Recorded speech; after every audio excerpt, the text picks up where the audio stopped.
চলে এসেছে much anticipated Bangla ছবি, কেউ বলে বিপ্লবী কেউ বলে ডাকাত। তার টিজার 2 আমরা বলতে পারি, কিন্তু মেকার্সের এটা অফিসিয়াল টিজার হিসেবে আপলোড করেছে। তারা টিজার 2 লেখেনি, কিন্তু এর আগে একটা রয়্যাল রিভিল আপলোড করা হয়েছিল। আজকে তারা একটা টিজার ড্রপ করেছে এবং তার পাশাপাশি এই ছবির রিলিজ ডেটও অফিসিয়ালি জানানো হয়েছে। সেটা কবে? কেউ বলে বিপ্লবী কেউ বলে ডাকাত রিলিজ করতে চলেছে কিন্তু আগামী কুরবানির ঈদে, অর্থাৎ ঈদুল আজহাতে কিন্তু এই ছবিটা মুক্তি পাচ্ছে। এবং আমি একটা ভিডিওতে বলছিলাম যে জিদ্দা কেন 29শে মেতে আসছে, সেই জায়গায় আর 2-3 দিন যদি এগিয়ে দেয় ছবিটা, তাহলেই তো কুরবানির ঈদের উইন্ডোটা পাওয়া যায়।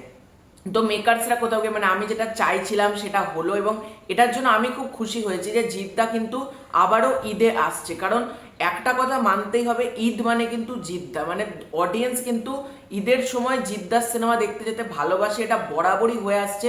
তো ফাইনালি জিদ্দা আবারও ঈদে কামব্যাক করছে। রোজার ঈদ মানে ঈদুল ফিতরে না হলেও ঈদুল আজহাতে জিদ্দা আসছে, এটা প্রচণ্ড ভালো লাগলো আমার। কুরবানির ঈদে জিদ্দা আসছে এবং টিজারটা আপলোড করা হয়েছে জিৎ ফিল্মওয়ার্কসের পক্ষ থেকে।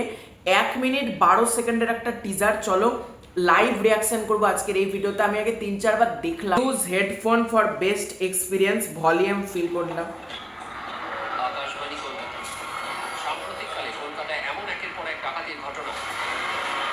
এখানে আমরা দেখতে পাচ্ছি এখানে পোস্টার ফেলা হচ্ছে যেখানে লেখা হচ্ছে ক্রান্তি ফিরছে। এই যে প্রতিটা বাসে ট্যাক্সিতে কিন্তু ফেলা হচ্ছে ক্রান্তি ফিরছে, হাত দিয়ে কারণ ক্যাসেটটা চলছে।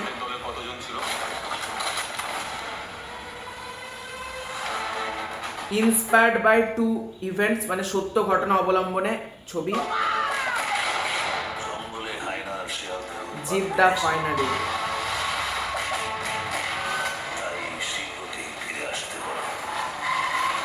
বাইক ঘোরানোর সিকোয়েন্সটা জাস্ট দেখো।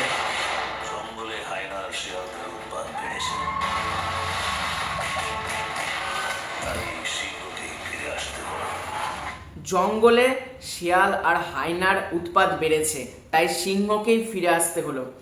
এখানে আমরা দেখতে পাচ্ছি বাইক ঘোরানোর এই সিকোয়েন্সটা যেভাবে নেওয়া হয়েছে দারুণ লাগছে।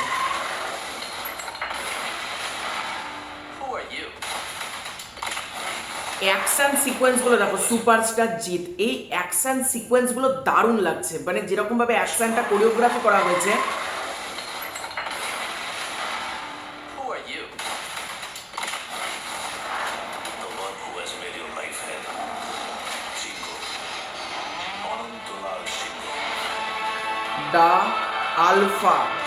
দ্য আলফা লায়ন এটা লেখা হয়েছে এবং অনন্তলাল সিংহকে ফিরে আসতে হচ্ছে। এবং জিদ্দার তোমরা জাস্ট লুকগুলো দেখো, ডিফারেন্ট লুকে আমরা এখানে দেখতে পাচ্ছি।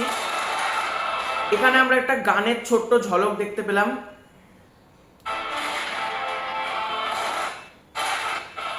এখানে একটা ছোট্ট ঝলকে দেখানো হলো এবং অ্যাকশনস গুলো দেখানো হচ্ছে যেভাবে।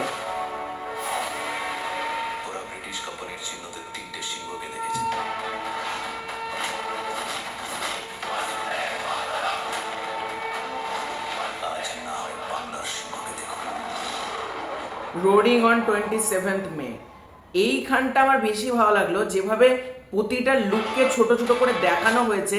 এই যে একটা সিনে আমরা দেখতে পেলাম জিদ্দা এইখান দিয়ে মানে লাথিটা মারছে এবং একটা ব্রিটিশ পুলিশ কিন্তু পড়ে যাচ্ছে। আবার এখানে আমরা দেখতে পাচ্ছি একটা পুলিশে, আমরা যদি ছোট ছোট করে দেখি এখানে একটা অ্যাকশন সিকোয়েন্স চলছে।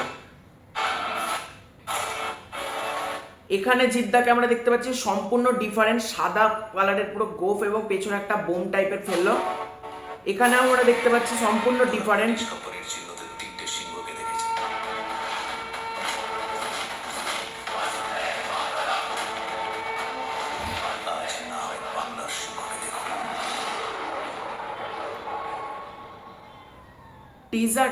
টিজারটা এক কথায় কিন্তু বেশ ভালো হয়েছে। যেরকম অ্যাকশন সিকোয়েন্সগুলোকে কোরিওগ্রাফি করা হয়েছে বা যেরকম কালার গ্রেডিং, সব থেকে বড় কথা প্রথম রয়্যাল রিভিলের থেকে এটার কালার গ্রেডিং এতটা স্মুথ এবং সুন্দরভাবে করা হয়েছে, মানে এটার কালার গ্রেডিংয়ের কিন্তু আলাদা করে প্রশংসা করতে হবে। এছাড়াও এই টিজারটার মধ্যে যেটা আমার ভালো লাগলো, এই অ্যাকশন সিকোয়েন্সগুলো তো আছেই, প্লাস ডায়লগের কাজ। যেমন অনন্তলাল সিংহ এরকম একটা ডায়লগ শুনতে পাচ্ছি, বা এরকমের লেখা হচ্ছে দ্য আলফা লায়ন, এবার জিদ্দার ক্যারেক্টারটা ঢুকছে এবং ডিফারেন্ট লুকগুলোকে দেখানো হচ্ছে এবং ক্রান্তি ফিরছে। ওই যে গাড়ির ওপর লেখা হচ্ছে, তো জিদ্দা যেটা বলছিল ক্রান্তি ফিরছে, ওইটাই কিন্তু গাড়ির ওপর স্ট্যাম্প করে জিদ্দা ফেলছে কাগজ দিয়ে, ক্রান্তি ফিরছে। এবং টিজারটা এত স্টাইলাইজড ভাবে কাটা হয়েছে না, দেখতে এতটা ভালো লাগছে, আমার কিন্তু বেশ ভালো লাগলো। এবং জিদ্দা ঈদে আসছে, এই ছবিটা তো মানে একটা ভালো ব্যবসা করবে আমি আশা করব, কারণ অনেক দিন ধরে জিদ্দার অডিয়েন্স বলতো যে জিদ্দা কেন ঈদে আসছে না। তো জিদ্দা যখন ঈদে আসছে আমি আশা করব অডিয়েন্সের তরফ থেকে কিন্তু সাপোর্টটা থাকবে। তো এটাই ছিল আজকের ভিডিও। তোমাদের পুরো ব্যাপারটাকে কেন্দ্র করে কি মতামত কমেন্ট করে জানিও। খুব শীঘ্রই দেখা হচ্ছে নতুন কোনো ভিডিওতে, ততক্ষণের জন্য।